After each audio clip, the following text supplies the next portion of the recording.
कहानी बिखरे सपनों का सफर।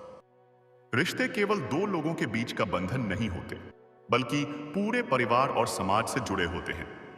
विवाह का बंधन समाज में सबसे पवित्र माना जाता है, लेकिन जब इस रिश्ते में प्यार, विश्वास और संवाद की कमी हो जाती है, तो कभी-कभी यह बंधन टूट भी जाता है।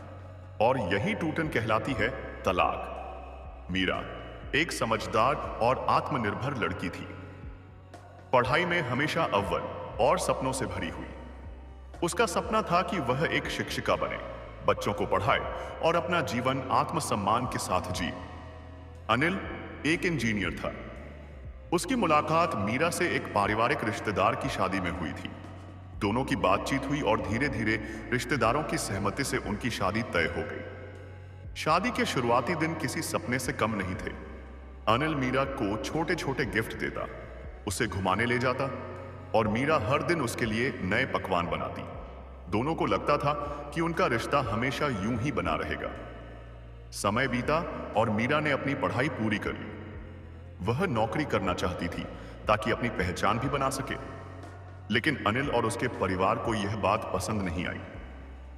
अनिल की मां अक्सर कहती, बहू का असली काम घर संभालना है, नौकरी करके वो कौन सा ताज जीत लेगी। अनिल शुरू में मीरा का समर्थन करता रहा, लेकिन धीरे धीरे उसका रुख बदलने लगा।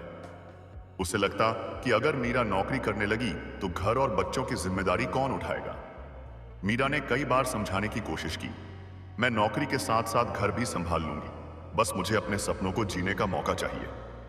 लेकिन अनिल को यह स्वीकार नहीं था। धीरे धीरे दोनों के बीच झगड़े बढ़ने लगे। छोटी छोटी बातों पर बहस, फिर चुप्पी और फिर दिनों दिनों तक संवाद न होना। मीरा को लगता कि अनिल उसकी भावनाओं को समझना ही नहीं चाहता। वहीं अनिल को लगता कि मीरा उसकी इज्जत नहीं करती। इस बीच समाज का दबाव भी था। रिश्तेदार अक्सर मीरा को ताना मारते, इतनी पढ़ाई किस काम की, जब घर ही नहीं बसा पा रही। मीरा टूटने लगी। उसके सपने, उसकी इच्छाएं सब धीरे धीरे धुंधली पड़ने लगी। एक दिन मीरा ने अनिल से गंभीरता से बात की। उसने कहा, अनिल, हम दोनों एक दूसरे से दूर होते जा रहे हैं। अगर तुम चाहो तो हम काउंसलिंग कर सकते हैं। मैं नहीं चाहती कि हमारा रिश्ता खत्म हो। अनिल ने ठंडी आवाज में कहा, मीरा, मुझे किसी काउंसलिंग की जरूरत नहीं है।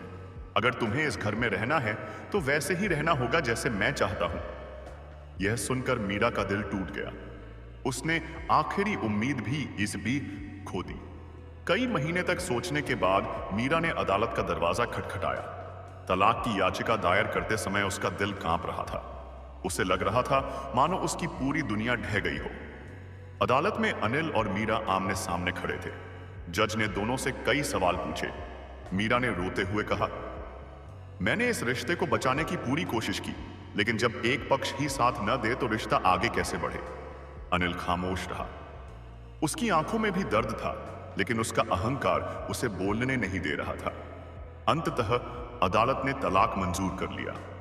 मीरा अपने मायके लौट आई। शुरू शुरू में लोग तरह तरह की बातें करते।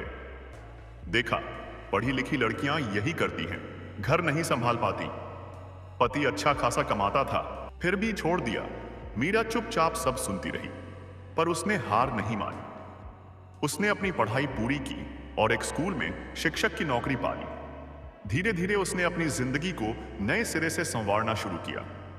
अनिल भी अपने घर में अकेला पड़ गया। उसे महसूस हुआ कि अहंकार और जिद ने उसकी खुशियां छीन ली, लेकिन अब पछताने से कुछ हासिल नहीं हो सकता था। तलाक केवल दो लोगों की कहानी नहीं होती, इसका असर पूरे परिवार और समाज पर पड़ता है। मीरा की मां को समाज के सवालों का सामना करना पड़ा। अनिल के माता पिता भी अपने बेटे के टूटे घर से आहत हुए। लेकिन धीरे धीरे दोनों परिवारों ने यह स्वीकार किया कि कभी कभी अलग होना ही सही राह होती है। मीरा और अनिल की कहानी यह सिखाती है कि विवाह केवल साथ रहने का नाम नहीं है।